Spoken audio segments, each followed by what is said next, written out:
probably not as much of an impact as it should.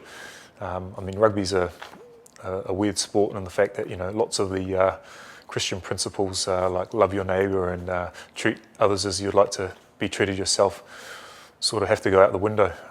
It's a contact sport, and part of rugby is physically dominating in a physical sense and a mental sense as well. But there are aspects certainly of being a Christian that do come into practice. I think losing with being gracious in defeat is very important. Using the talents that God's given you and making the most of those opportunities are big factors in how we can apply your faith to the game.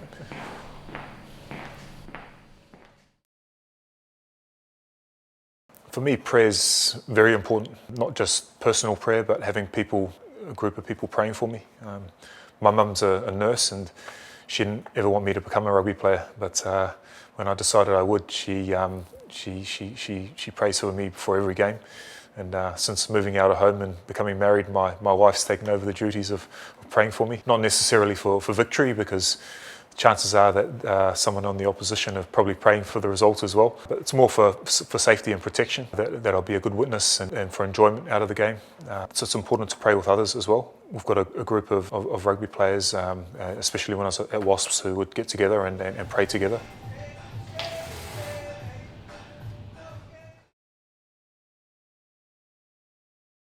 I think one of the biggest disappointments you face as a player is when you're not selected for a team. You're constantly being judged by coaches, supporters, and other players. When you're not selected, sometimes you can feel rejected.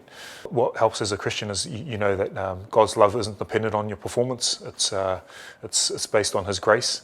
Knowing that Jesus is the supreme judge and creator of all things definitely makes having a bad day a lot easier. Recently, we played with Samoa against England, and we lost. And it was tough, because you want to be playing in those big games and winning those big games. Afterward, we got together as a team with the England team and took a knee and just thank Lord for the opportunity that we had to partake in such an occasion, and that took away the emphasis on the results, and it was just a great way to give thanks to the Lord and just bring things back into perspective.